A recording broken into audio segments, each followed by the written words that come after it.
right. All right, at this time, we will call to order the City of Kenai Planning and Zoning Commission meeting for January 27th, 2021. Will you stand for the Pledge of Allegiance? I pledge allegiance to the flag of the United States of America and to the republic for which it stands, one nation, under God, indivisible, with liberty and justice for all. Item A2, roll call, please. Chair Twait, Here. Commissioner Springer, Here. Commissioner Halstead, Here. Commissioner Douthat, Here. Vice Chair Fikes, Here. and Commissioner Greenberg. Here. You have a quorum. All right, we'll move on to item A3, election of chair and vice chair. Wishes of the commission.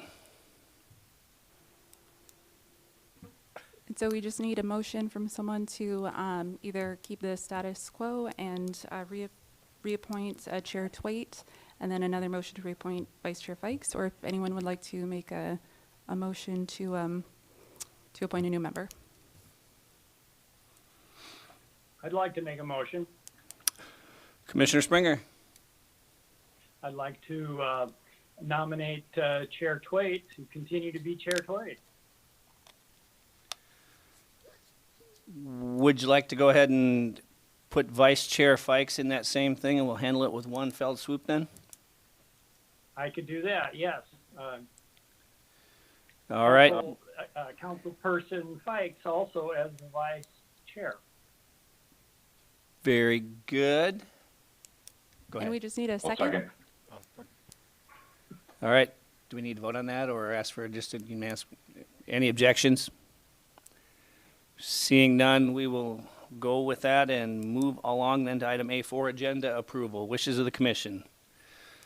Let's get Commissioner Douthat to do it since he's in the house here.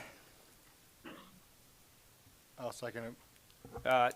And then, yeah, go ahead. And then I will just, while we're at it, we'll add a laydown to item E1, which is a resolution PZ 2021-03. It is a memorandum to the commission and a revised resolution to amend the condition of approval. And so we got a motion from Commissioner Douthat. Do we have a second?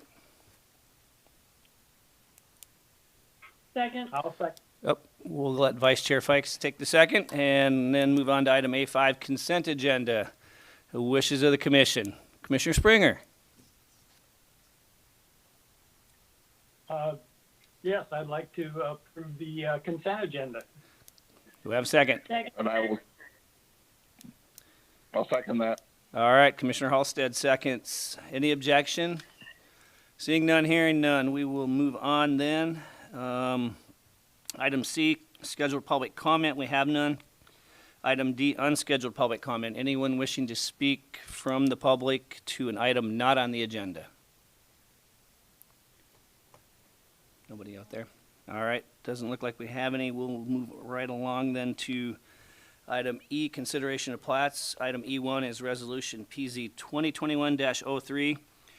Preliminary subdivision plat of Iliamna View Subdivision 2020 replat submitted by McLean Consulting, P.O. Box 468, Soldotna, on behalf of Clifford Hoyce and Kathleen Hoyce, 4540 Kenaitze Court. Staff report. Good evening, Chair Twait and fellow members of the Commission. My name is Ryan Foster, Planning Director for City of Kenai. I'll be giving the staff presentation this evening. This is for PZ 2021-03 preliminary plat for the Iliamna View Subdivision 2020 replat.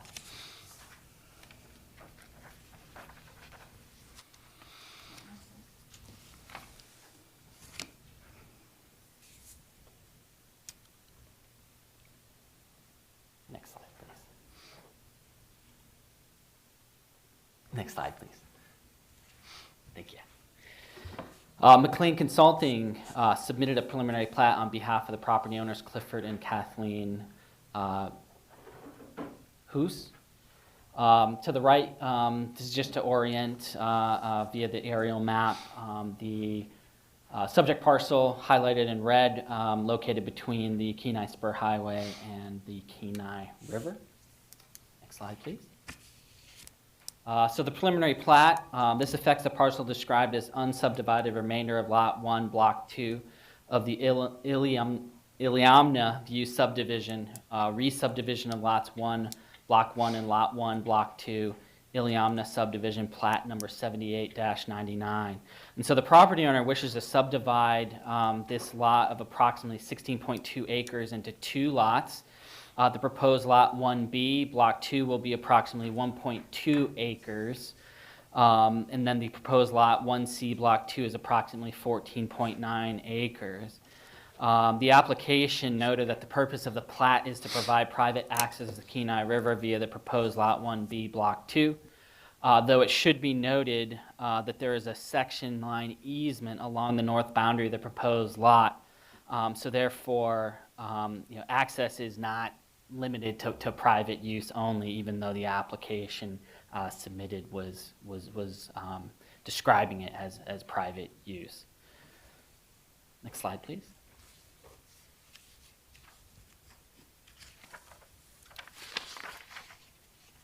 Staff analysis, access. The right-of-way for I Street Southeast provides legal access to the proposed lots. However, the street has not been developed. It's unlikely that these parcels will be developed further, and therefore, at this time, the city of Kenai would not require that it be developed at this time to be a paved road. A note on the plat provides that conditions might not be suitable for on-site wastewater treatment and disposal systems. No wastewater will be generated or disposed of on these lots as of the date of this plat.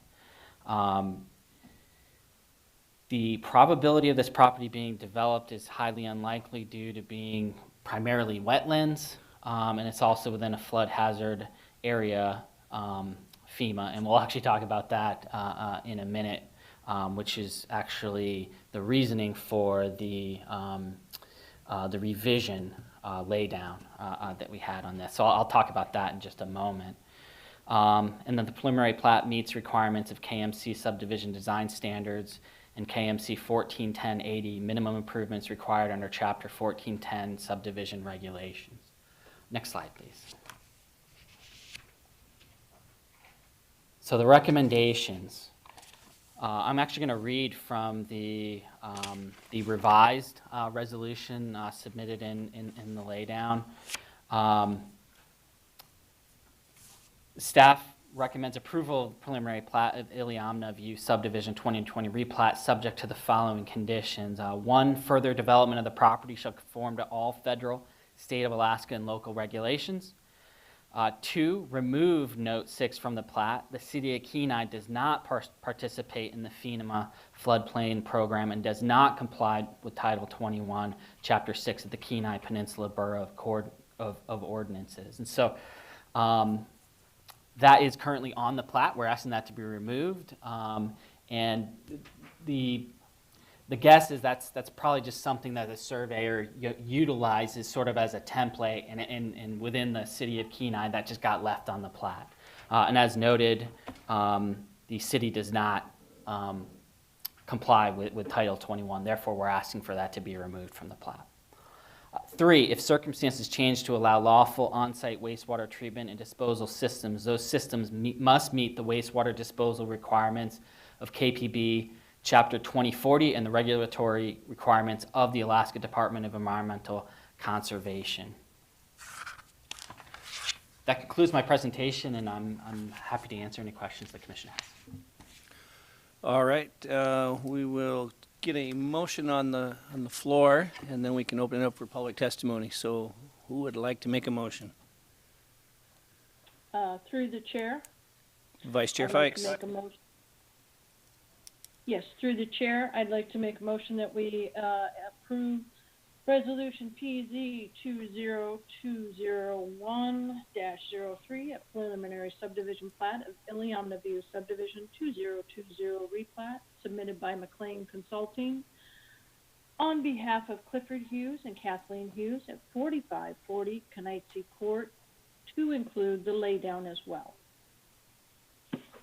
All right, and I will second the motion. okay, and then I'm just going to clarify. I think you may have read PZ 2020-03. And just to clarify, it is PZ 2021-03. So, unless I heard it wrong, but I think that's what I saw. So, with that, we got a second to that. We'll open it up for public testimony. Anyone wishing to testify to PZ 2021-03. Seeing none, we will close the public testimony portion, bring it back to the commission for discussion. Any discussion? I had a question. Commissioner or Halstead. concern. In regards to, I think one of their original statements there, they had described it as being a private easement or private access to their beach when it really was a public access. Is that correct? No, I'll let Mr. Foster take that just to clarify. And then could you maybe move a little closer to your microphone? Sorry. There you go, much better. Chair Twait, Commissioner Halstead. There is a section line easement. So while the applicant noted that they were looking to have private access with this subdivision to be able to get to the Kenai River, on staff's review and analysis found that there's a section line easement there, and so that would not be true. That would be providing a public access via that easement.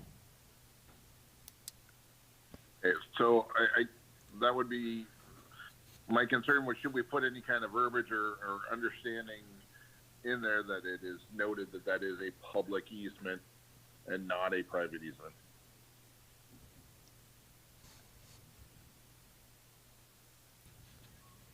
I don't know if, I think just by the nature of it being a section line easement, it would be that, correct? Or, Chair Probably- Twait, yeah. yes, that is correct.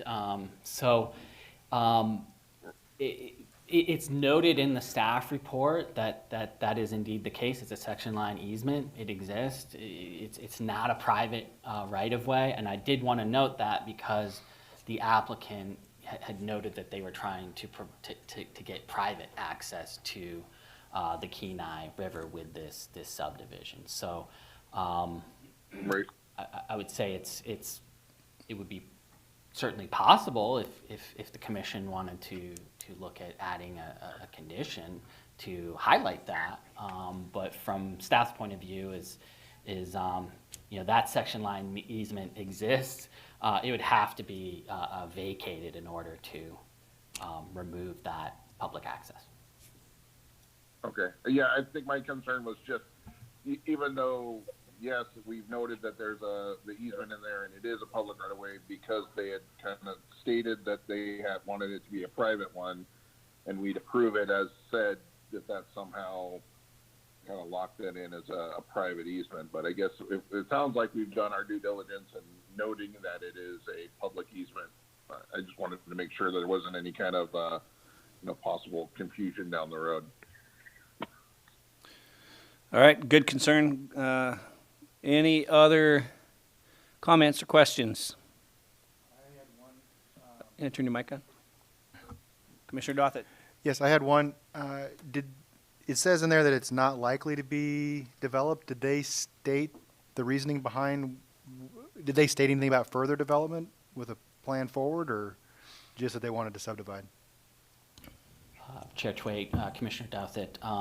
In our conversation, so when we received this application, we did have we had a follow-up conversation with the applicant, just to get a better idea of what the purpose was. So we kind of knew why it was being subdivided, so we could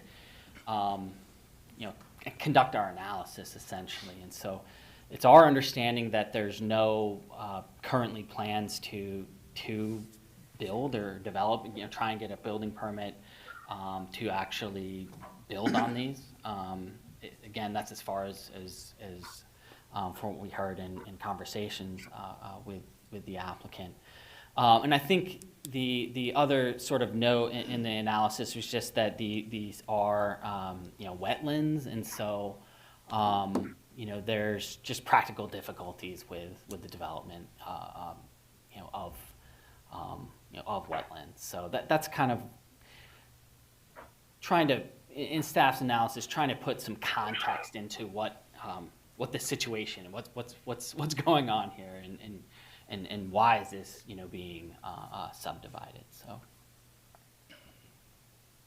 And one last thing, is the easement already been like a trail or already started to be developed slightly, or is it just completely undeveloped? Do we know? Chair Twait, Commissioner Douthit, that's a good question. I think upon our analysis, and Willie, please correct me if I'm wrong, it looks like there might be like an informal trail, but nothing. Can't really see it on the aerial map, but there is a little, I would say like a four-wheeler trail or something. It's, you could walk down it, you might be able to take a four-wheeler or something down it. I don't know that you would be able to actually take a vehicle down it if you wanted to. It looks pretty narrow on the imagery. It does appear informal, and there is a residential neighborhood, within, a block away, of the river. So I wouldn't be surprised if people were sort of informally utilizing that easement to walk down to the river. Yeah, my only concern was with the easement. I just wanted to make sure that the individuals that are aware of where it's at, and that if there's an informal trail that kind of goes on and off the easement, there could be issues with them having public access and not wanting it, and that's the only thing I could see. Good point. Again, anybody else have any comments? Commissioner Greenberg? Has there been any thought to dedicate the section line easement to continue the First Street Southeast right away? That would give a right of way access to the river to the public. Mr. Foster? Chair Twait, Commissioner Greenberg, as far as improving that section line easement to provide public access, is that your question? Has there been thought about making improvements along that easement?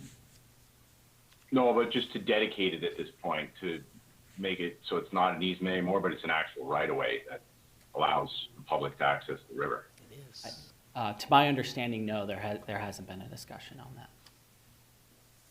Okay. Anyone Yeah, else? I've actually been down there. Oh. It's like it's a kind of a rough boardwalk to get to the river. Separates the men from the boys, maybe, huh? The bears. Anyone else have any comments, questions for staff?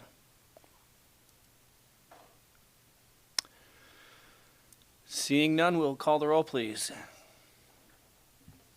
Right, Chair Twait, Yes. Commissioner Halstead, Yes? Commissioner Greenberg, Yes. Vice Chair Fikes, Yes. Commissioner Springer, Yes. and Commissioner Douthat. Yes. Motion passes. All right, we'll move on to item F, public hearings. F1 is Resolution PZ 2021-01, an application for a conditional use permit for 8 single-family additional dwellings on Government Lot 107, Section 31, Township 6, North Range 11 West, and located at 1614 2nd Avenue. Application submitted by Byler Contracting on behalf of TKC LLC. And let's get a staff report. Thank you, Chair Twait and fellow commissioners. This is for Resolution PZ 2021-01, conditional use permit, 8 additional dwelling units at 1614 2nd Avenue. So a quick summary here. To the right, you'll notice the subject property highlighted in red. That's a approximately 2.5 acre property that does have an existing single-family dwelling unit there, and you can actually see it on the lower left-hand corner of the parcel there. It is zoned suburban residential, and then the land use plan is also suburban residential. Next slide, please. So the draft site plan. This is a proposal for an additional 8 single-family dwelling units, and that's 4 two-bedroom units. Those would be accessed from driveways on McKinley Street. For 3-bedroom units, those are accessed on a driveway from 2nd Avenue. And then neighboring properties include single-family residential.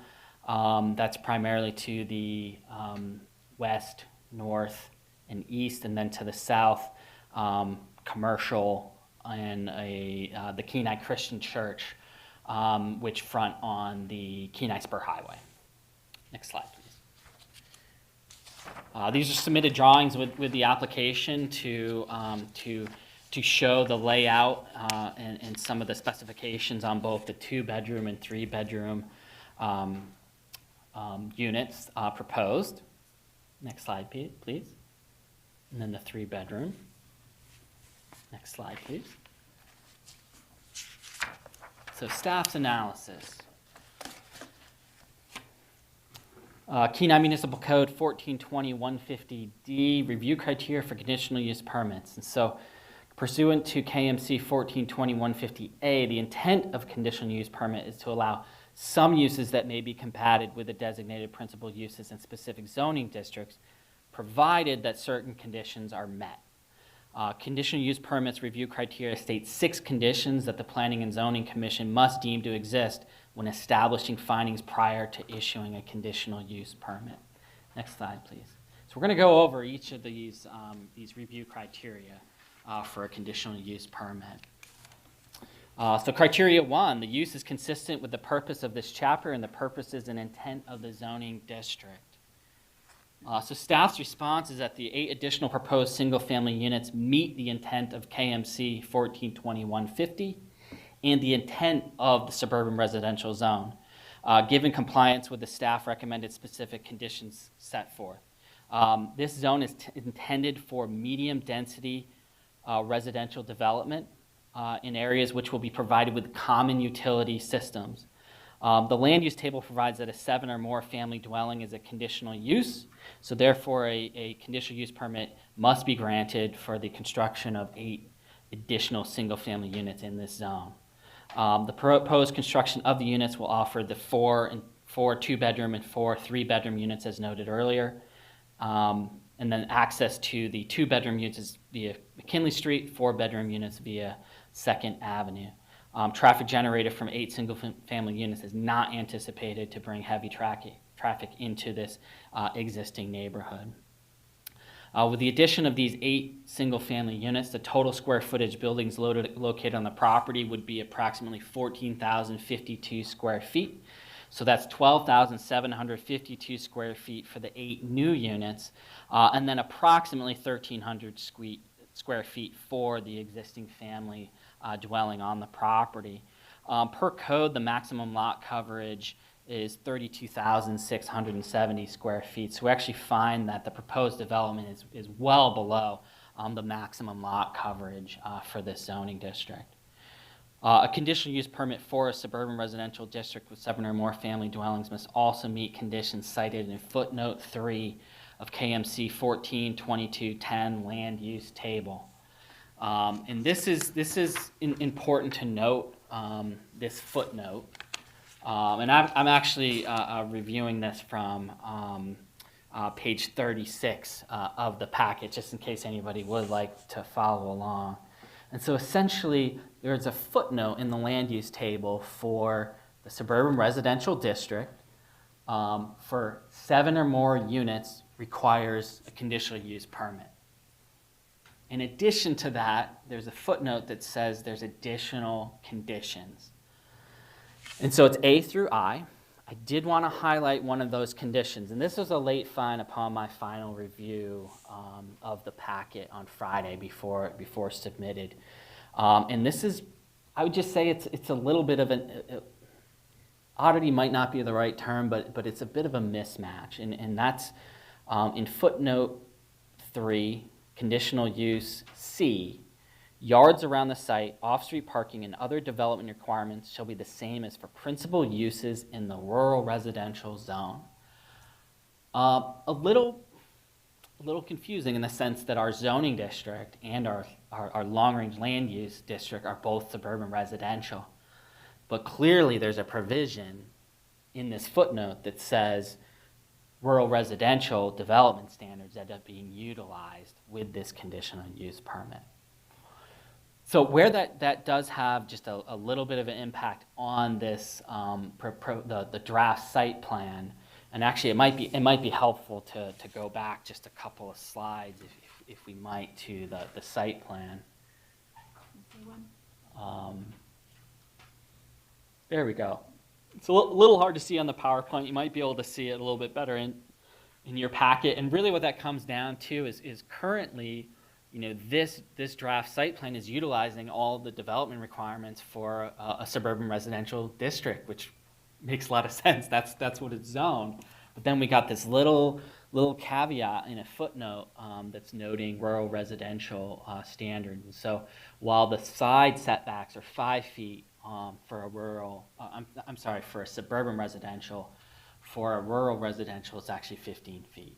So I did want to note that that's a little, it's kind of a little bit of a rabbit hole to end up finding this condition in our code, but it does exist and it's pretty clear. And so that side setback instead of 5 feet would be 15 feet. Therefore, would be a requirement to adhere to that's not shown on this draft site plan. So 5 feet to 15 feet.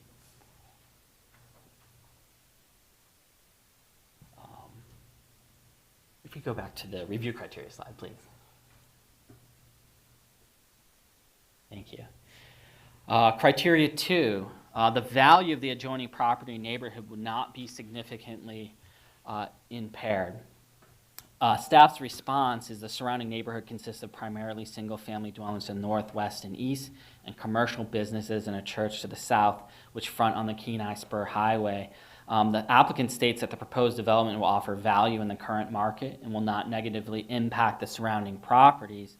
And generally speaking, it's difficult to say. We don't have really a crystal ball about how the value of adjoining properties will be impacted, but generally speaking, new residential construction of this nature tends to increase neighborhood property values.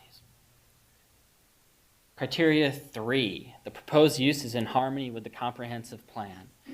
Staff's response is the land use plan on the city's comprehensive plan designates this property as suburban residential, which provides for single-family, multifamily residential uses that are urban or suburban in character. The suburban residential classification provides for areas that will be typically developed at a higher density than the low density residential classification. The subject lot is larger than a typical suburban residential lot at 2.5 acres. The subject lot contains approximately 108,900 square feet, which is much larger than the required minimum lot size of 64,800 square feet required for a total of 9 single-family dwelling units in this district on this property. And water and sewer services are available along 2nd Avenue and McKinley Street, which are both paved city-maintained roads. And I did want to go back just a little bit on this, and there is something to be said about the zoning district of suburban residential matching up with the suburban residential designation for long-range land use in the comprehensive plan. In short, it just really shows that both the current code, development code, matches up with the long-range plans in the comprehensive plan for this neighborhood. Criteria 4, public services and facilities are adequate to serve the proposed use. Staff's response is the properties located along both 2nd Avenue and McKinley Street have access to city water, city sewer, natural gas, electricity, and telephone services. 2nd Avenue and McKinley Street are paved roads, which are maintained by the city of Kenai. Kenai Municipal Code 1420-250B8 requires that there are 2 parking spaces available for each unit. And so for this property, 9 total units, so that would be 18 parking spaces. The attached application meets this requirement by providing a garage and driveway for parking at least 2 vehicles per each dwelling unit. And that's on site. Criteria 5, the proposed use will not be harmful to the public safety, health, or welfare. Staff's response is the use of an additional 8 single-family dwelling units will not be harmful to the public safety, health, and welfare. Staff believes that public services are available to adequately serve this development. The applicant has provided the city with a draft site plan, which indicates that there will be sufficient parking available for residents. Access to 4 units will be provided via individual driveways on McKinley Street. Access to the remaining units, which are the 3-bedroom units, would be provided via driveway from 2nd Avenue. Criteria 6, specific conditions deemed necessary. Staff's response, see conditions of approval as set forth below. And so I'll actually do that on the next slide, please. Staff recommendations. City staff find that the applicant meets the criteria for issuance of a conditional use permit as set forth in sections D1 through D4 of Kenai Municipal Code 1420-185, and hereby recommends that the Planning and Zoning Commission approve the conditional use permit application subject to the following conditions. And there's 9 of them. There's 4 on this slide, 5 on the next one. I'm not going to read each one. They are in the staff report as well as they're in the draft resolution. I did want to highlight 3 sort of key ones that I did underline in the staff report, and that's 2, 3, and 4. So 2, prior to issuance of a building permit, a landscape site plan must be reviewed and approved by the planning director, and that can be done with along with submission of the building permit. We just review that first. 3, prior to issuance of a building permit, conditions listed under that footnote 3 of KMC 142210 land use table must be reviewed and approved by the planning director. And 4, prior to beginning construction of the project, a building permit must be issued by the building official for the city of Kenai. With that concludes my presentation. I'm happy to answer any questions the commission may have. All right, we will get a motion, and then we'll open it up for public testimony. So can we get a motion, please?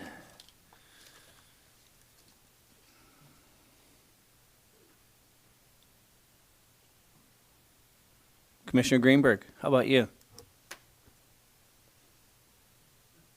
I move to approve PZ 2021-1 as written. All right, we got a second? I'll second that.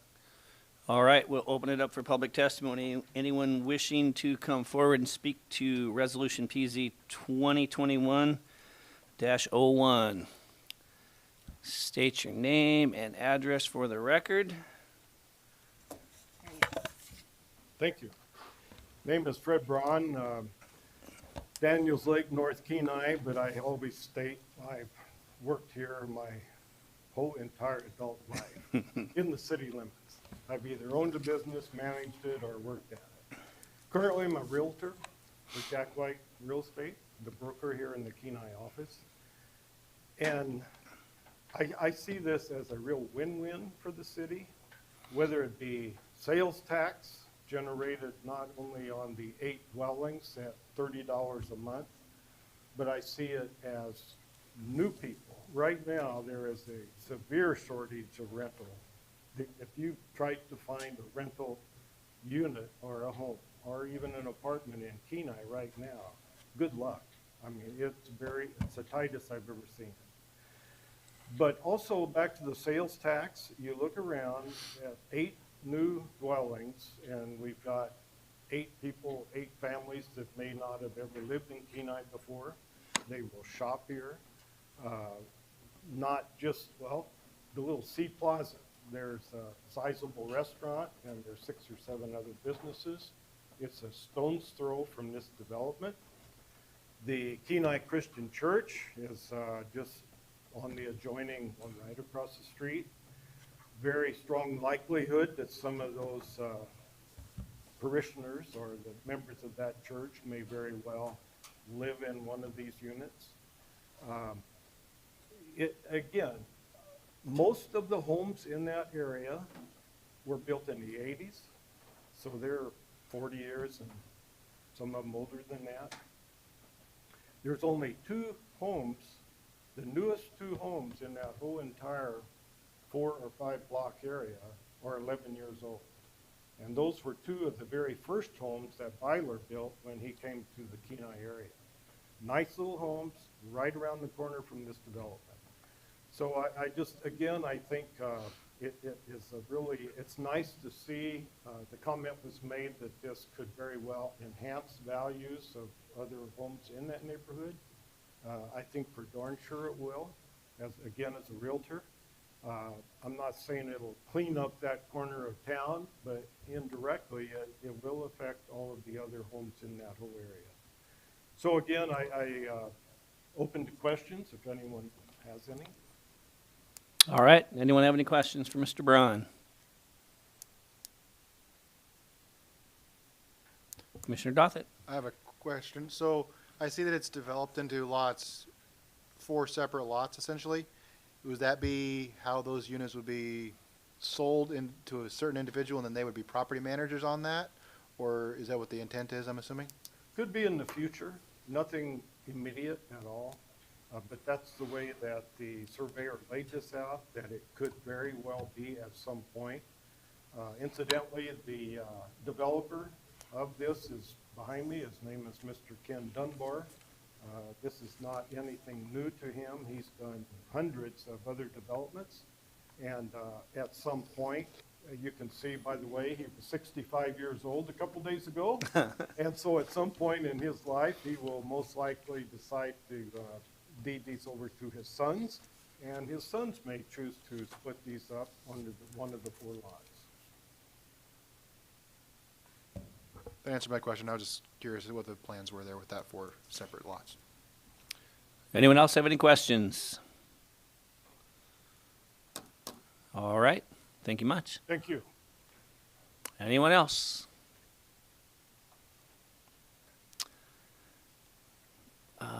I've got a couple questions that maybe Mr. Corson can answer, but I'll bring you up if we need to. If not, staff might be able to answer those. So if there is nobody else wanting to testify, we will close the public hearing and bring it back to the commission for discussion. Anyone have any discussion items?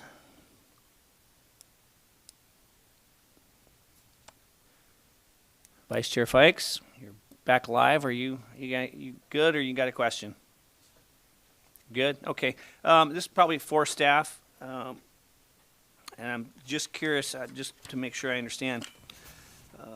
You were talking about the note of the 15-foot setback. So, if we're, and I don't know that even when I had great eyes could have saw what the distance between those units on McKinley, what the distance between those 2 units are right now.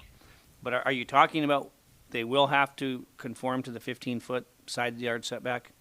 So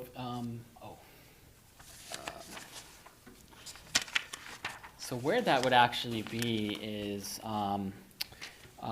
between the subject property and Lot 4 that's on the draft site plan.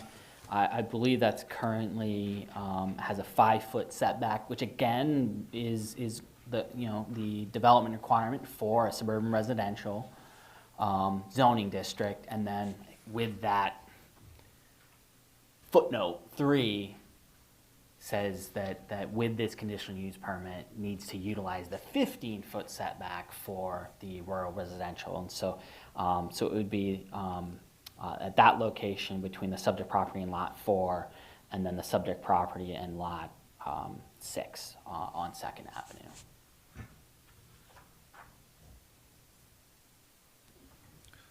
Okay, so it looks like there's plenty of room to do that. I was for some reason thinking that you were talking about lots 1 and 2 where they were going to have to be squeezed in for some reason. So, okay, the next question I had was on water and sewer, and this might be Mr. Corson's answer here, or you might have gotten this from him. But we've got one service, I would assume, stubbed out in the right-of-way on this street to come into that, where that lot was. Is there gonna be an additional new service to each unit gonna have their own service, or will one main unit come in and service all of those? Are they gonna be digging in the road right away to add new service lines off the mains? Chair Twait, that's a really great question. I don't believe I actually know, based on the application, the answer to that question. I'm not sure if Mr. Corson happens to know at this stage. I'll get you up here just so you're on the record. Name and address, please. Yeah, just, if you could. Merwood, Soldotna, Okay, they good enough? that's good. One of those streets, I believe it's Second, has the stub out, and we were gonna do an easement from there so there'd be an easement for the sewer and the water and connect them all from there. We follow on the road on the fourplex is where I'm assuming they told us it was at, so. If it was on McKinley, as long as we don't, one of them is on that side of the road, and I don't know which one it is, but the one that's on that side of the road, we were gonna bring one line in and make an easement for that, but I don't know which side of the road it is. Okay. Talked about both of them. That way there's no road, nothing gonna be tore up. Okay, and that'd be the same with, I assume, gas, electric, all that would be the same thing. So each, Correct. I'm just more curious than anything. So each individual dwelling will have its own gas meter and electric meter and, Yes, So and we're they're- putting water meters on them too. okay. I know you've wanted that before, so So they will be water metered? we're gonna water meter each individual unit. Interesting, okay. And we don't have a problem meeting this. I didn't get a chance to get a plot plan meeting the new requirements that we just were told about. It'll end up actually be probably, if you ever were divided, it would only be in 2 lots, but both those lots would be on fourplexes. They'd be separated, and they would meet your code For those lots. separations and stuff, Mhm. okay. All right, that's all I have. Thank you. All right, anyone else have any questions for staff or any discussion? I guess I have one more question about I guess it'd be a driveway that is plotted coming off of, looks like, Second Avenue. Since that's considered a driveway, there's nothing there requiring pavement, correct? Just the approaches. Just the approaches? If they're paved, yeah, we have to meet that. And that, okay, so yeah, that's just a dedicated driveway, not an actual new road. Correct. And there's 2 off of McKinley. Commissioner Greenberg, anything? Yeah, just to follow up on that, is that driveway capable of having like a fire truck get back to those farthest lots? Yes. Is that be a requirement? Yep, it'll have a backup for that, yes. That is Okay. part of the city requirements on that. I couldn't hear the rest. Yeah, I was gonna say, I don't know if you heard that or not, but yeah, that is the plan, and it will be designed as such. Great. Anyone else? Seeing none, hearing none, we will go ahead and call the roll, please. Chair Twait, Yes. Commissioner Greenberg, Yes. Commissioner Douthat, Yes. Vice Chair Fikes, Yes. Commissioner Springer, Yes. Commissioner Halsted. Yes. Motion passes. All right, and as you probably are aware, there's a 15-day appeal period that an affected party can file with the city clerk. If after 15 days one has not been filed, you will receive your conditional use permit. Thanks much. Thank you. Now we will fly right through it. Item G, unfinished business. H, new business. I, pending items. We have none. Takes us to item J, reports. J1, City Council. Councilman Glenn Denning. Thank you, Chairman Twait. On the 20th of this month, City Council met in regular meeting, 6 o'clock. It was a lengthy meeting, but we managed to do the people's business. So we started out with Dr. Kirsten Mitchell talking about the COVID-19 vaccine update question and answer. And she did a very thorough job of describing the vaccine, how it worked, put to rest a lot of the myths and concerns that have been in the community. And I think by the time the testimony was over, everyone was, if not satisfied, at least understood the precepts of it. We also had Joy Mariner from BDO, and they had the presentation of the fiscal year 2020 City of Kenai Comprehensive Annual Financial Report, Federal and State Single Audit Reports, and Audit Wrap-Up. And basically, in a very short period of time, they gave the City of Kenai a clean bill of health. They are very very positive about how the city manages its finance, how it records its finance, how it demonstrates its finances in the reports. And just a little kudo on page 5 of this financial report. There's a certificate of achievement for excellence in financial reporting from the Government Finance Officers Association, presented to the City of Kenai for its comprehensive annual financial report for the fiscal year ended June 30th, 2019. Should be 20. So that part of the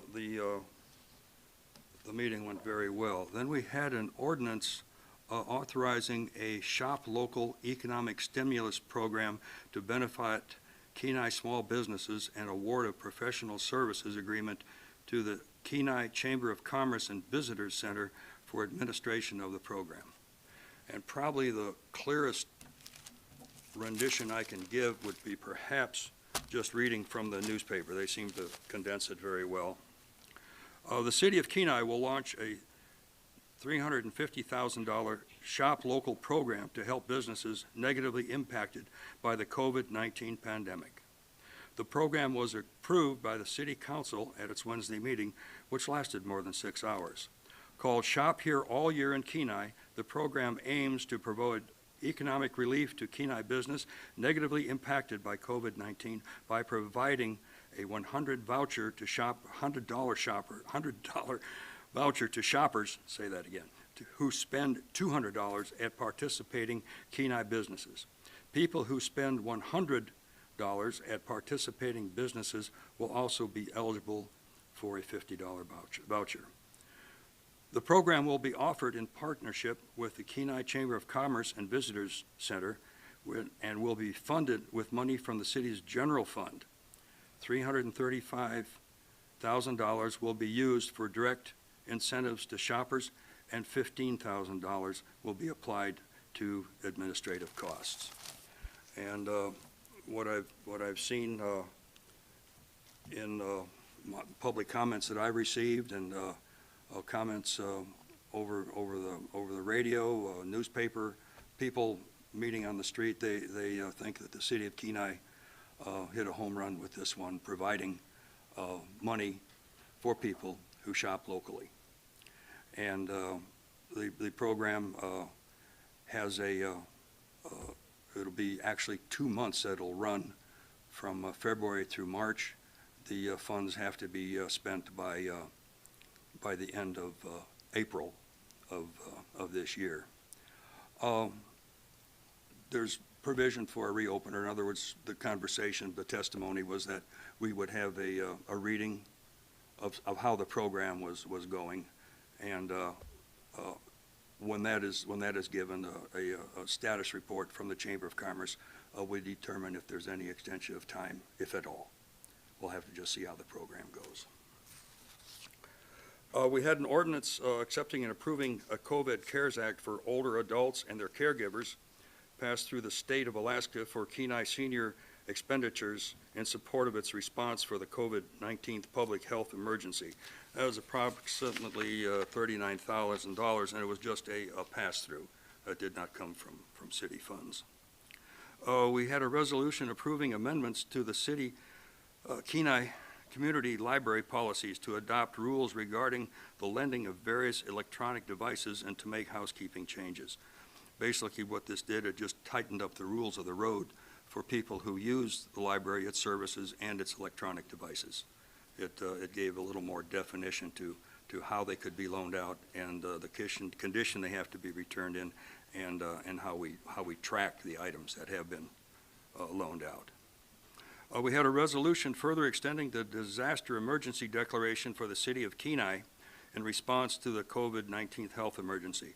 What this does is it gives our city manager extraordinary powers regarding how the city is managed. Currently, the biggest concerns is making sure that our city buildings, properties, and programs are well managed according to the health mandates. And our first and foremost, of course, from the city's point of view, is that our public employees are kept in a safe and reasonably healthy environment as they interact with the public. There was a resolution supporting an amendment under consideration by the Kenai Peninsula Borough Anadromous Waters Habitat Protection Work Group to allow limited commercial activities within the Habitat Protection District for the city of Kenai. What we have here is, this is really exciting, to me anyway. The resolution supports an amendment to KBB 21-18, Anadromous Waters Habitat Protection, that would allow responsible development within the Habitat Protection District in certain areas of the city of Kenai. KBB 21-18 creates a Habitat Protection District 50 horizontal feet from certain anadromous waters, including the Kenai River, for purpose of protecting and preserving anadromous fish, providing a guide for growth and development, achieving goals, and implementing policies of the borough's comprehensive plan, protecting and enhancing property values, and continuing to enjoy the prosperity and abundance provided by anadromous fish. This habitat district has restricted certain development along the river. Within the city of Kenai, there is existing commercial and industrial development along the river that would benefit further from development or redevelopment that has been previously prohibited by KBB 2118. The city administration has worked with the Borough Work Group reviewing KBB 2118 to promote an exception for development in the city in these industrial and commercial zones that would allow for reasonable commercial and industrial land use that either are water dependent with migration or would not expand development footprint.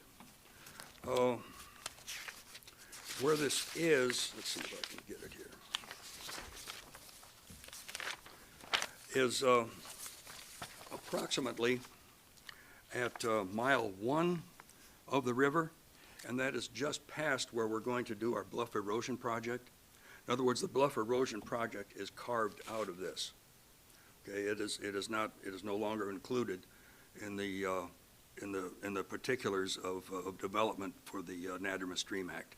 What this does, it will allow us to navigate freely with our contractor, the Corps of Engineers, and any grants that we may pursue or try and get. This will clean up the ability for us to pursue our development without jumping through hoops from bureaucrats.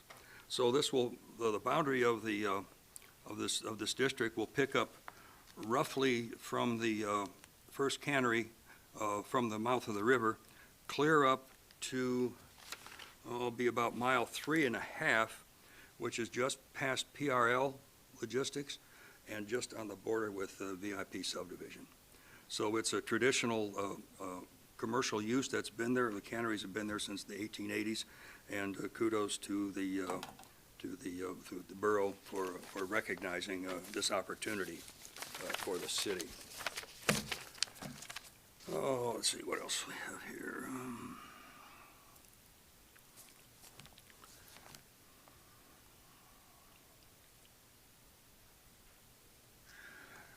There was a resolution accepting a quitclaim deed from the Kenai Peninsula Borough for the land.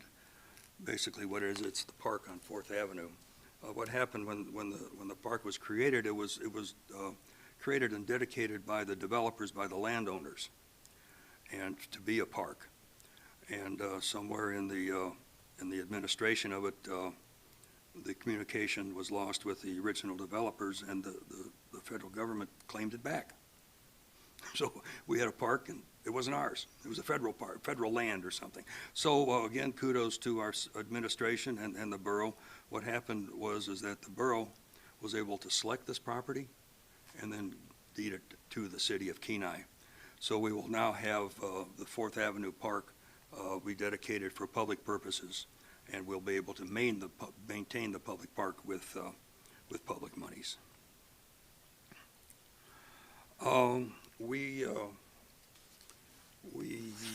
Let's see.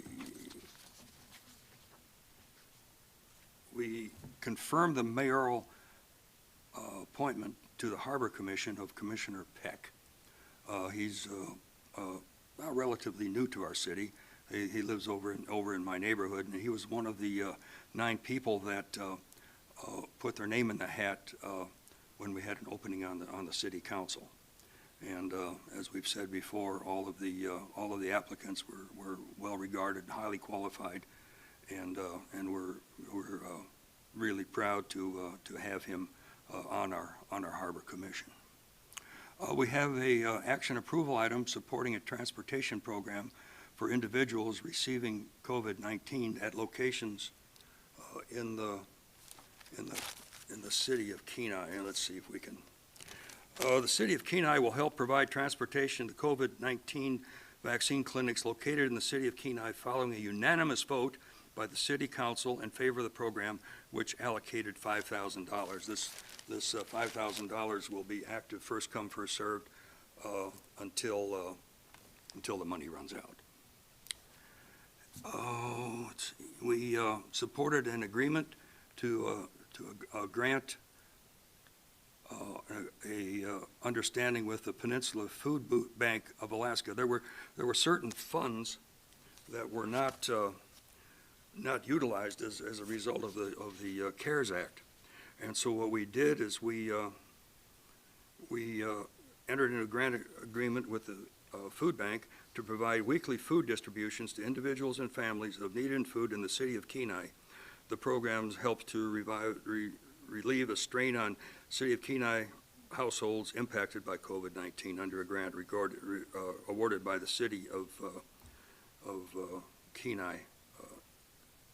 And this will go through the food bank and the Methodist Church here in town will help us get the food to the people. They have a presence, and people are signed up and are aware of the program. We had a update of the Kenai Fine Arts Center remodel. This is a city building. It was originally a fire station and had city offices, and we have a plan for refurbishing it for public purpose for the Fine Arts Center use. Because it's an old building, there are challenges with remaining asbestos and structural challenges. But we have approved previously a certain sum of money, and we just reaffirm that commitment to begin refurbishment of the Fine Arts Center. And we have an idea of what lies beneath if we open a wall or something. We have an idea of what's there, but we can't quantify it, put a dollar amount on it until we actually look at it and see the volume of material that has to be removed or replaced. And we had a discussion about the COVID-19 response, and basically we talked about how our city is starting to begin its normal course of events. The library is beginning to open up. We have activities over at our outdoor arena at the hockey rink. The Boys and Girls Club is active in our rec center. So these are all indications that the city is beginning to slowly but surely get back to normal, even in the face of this pandemic. And I think that's it, if anyone has any questions. Anyone have any questions for Councilman Glenn Denning? Looks to be good. We'll move on to item J2, Borough Planning. Vice Chair Fikes. Yes, we had a work session that we had discussed at our last meeting for the borough. We decided to have that with our plat meeting. We only had one plat that we reviewed. It was in the Sterling area, the Moose Range Ridge Estates. It was approved, and then we jumped into the new business, which was a right-of-way vacation in the Ski Lac area out on Caribou Island in the southeast corner. There was about 100-foot easement that we were going to reduce down to 30 feet and relocate so that the current property owners could better develop their property. And so we went ahead and approved that. And then we moved on to a ordinance authorizing the acquisition of real property in the Homer area. There was some land that came available, or some property that became available around the hospital. And of course, that's always a good thing for the hospital, as they were short on parking. So a fair market price was reached, and we went ahead and approved the acquisition for that. And then we sat down and spent the rest of the evening going over the subdivision land code changes that we were going to do for the work session. We reviewed what the administration had come up with and discussed it, and we will go ahead and present it at our next meeting in February, and we'll have a final review and ultimately pass and get those changes into the books. And that was all that we had, short and sweet. Wonderful. Anyone have any questions? All right, thank you. Seeing none, we'll move on to item J3, City Administration. Mr. Foster. Thank you, Chair Twait. Just a couple items of note. So I did, registration is open for the Alaska virtual APA conference this year. And there is specifically commissioners training. That is Sunday, February 21st. And then the conference itself is February 23rd to the 25th. That's Tuesday through Thursday. Now the commissioners training, it's $100 to attend the 3 days of the conference. It's $75. We're well budgeted for attending, registering, and attending that virtual conference. If the commission would like, I could provide a link to the conference website if commissioners wanted to review that. There are draft agendas available. I don't believe they've been finalized yet, but it looks like they have a pretty good idea of what the programming is going to be for that. And then please feel to reach out and let me know if that's something you wanted to register for. I still have not received the CIP Excel list for those projects. When I do, I'll pass those along to the commission, so you be able to review those. And we do not have a completed application for the February 10th meeting at this time. We do have a plat application for a subdivision on an airport lease property, but unfortunately at this time the application isn't complete. So they have a few days to still complete it to meet the February 10th meeting date. So we're just going to keep an eye out on that, and so I'll just communicate with the commission regarding that. And certainly if any other plats at this time could be added to that, but the deadline for any hearings was actually noon today. So no hearing items, but we'll see if we get a completed plat application, and I'll let the commission know if we do, or if we don't as well. Either way. That's everything I have. Happy to answer any questions. All right, anyone have any questions? Seeing none, hearing none, moving along. Additional public comments. Anyone from the public wishing to come forward? Let's start with Councilman Glendenning.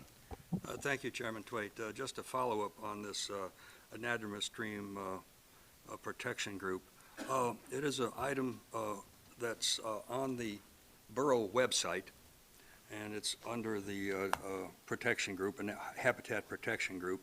And there's a active calendar, and it shows meetings that have transpired prior to this and meetings projected in the future. There's recordings, there's agendas, and there's the results of their discussions, which are all on the borough website. The next meeting is tomorrow between 2 and 5. It's a Zoom meeting if you have time or so inclined to look in on it, or you can at your leisure apply yourself to the borough website and pick up the information that was there. I would encourage us, maybe at some point in time, any of us that are involved with planning, to look in on it and see what is involved, because actually it's a planning activity, okay, that impacts us as planners within the city, and we should know the basic concepts and the positive aspects of it as it applies to our city. That way we can be conversational, and I'm sure at some point in time it'll come before you. And the more background that you have would help us understand. And I might maybe ask our planning director that maybe could just look in on the proceedings there, and maybe just potentially just carve out a discussion item in our agenda, so that if it's required or pertinent, we could bring something up and have a discussion about it. But again, I would encourage each of the commissioners to look in on it, and at least the agenda and the results, and understand what we're trying to do with that. And that ends my comments. Thank you. All right. Councilman Naxton, anything to add? Nope, you're good. All right. We will fly along then. No informational items. Our next meeting looks to be on February 10th. Commissioners' comments and questions. Top left, Commissioner Greenberg. I don't have anything at this point. Thank you. All right. Commissioner Springer. I don't have anything either. Vice Okay. Chair Fikes. Yes, I'll just touch on it. I forgot, we also had a 1-hour presentation at the borough meeting. The Department of Transportation was going over the new changes for the Cooper's Landing road project. It's broken down into 3 phases, and so there's actually some really good pertinent information on a lot of the road changes that are going to be coming up. As some of you, if you've traveled to Anchorage recently, you'll see all the land that's been cleared away. There's some available firewood that's about 1,000 cords, I guess. And they're starting into, I believe, phase 2 right now, and they're going to start actively looking for bids on contracting for that phase of it. And like I say, more details are available on the borough website, and you guys can go ahead and drop down that menu for the presentation. But it did have some really good, solid information on what they're going to be doing, and it's going to have a really cool single-span bridge that's going to be going in, and I guess that's pretty significant in the fact that I guess Alaska will be unique in having the largest one. And so that was kind of a cool little caveat that we took away from that. And then what Mr. Glendenning also brought up, Robert Ruffner serves on the Borough Commission, and he is a part of that anadromous water habitat committee. And so he did drop some of the topics topics that they were kicking around that they're gonna start bringing back now that we're getting in the top of the year in January here. And so they're gonna get back to meeting on a regular basis, and they're gonna start digesting and going through some of the stuff that they've been reviewing. Some of the things you talked about is coming up with a better plan for landowners to have a way to go through the planning process. If we want to put a simple structure, or some examples were flagpoles or and not necessarily a shed, but there are some items on folks' property that is in that 50-foot that they were having difficulty. It wasn't a significant development, but they were like removing some of the topsoil, like maybe just a 12-inch thing to do a gardening or something. And so they were looking at ways in that committee to come forward in legislation and change it so it's not as difficult for them to do something as simple as changing some of those deals on their land. And that was all I had. All right, that Glad was you're a there. bunch. All right, thank you. Commissioner Dothett. I have nothing. All right.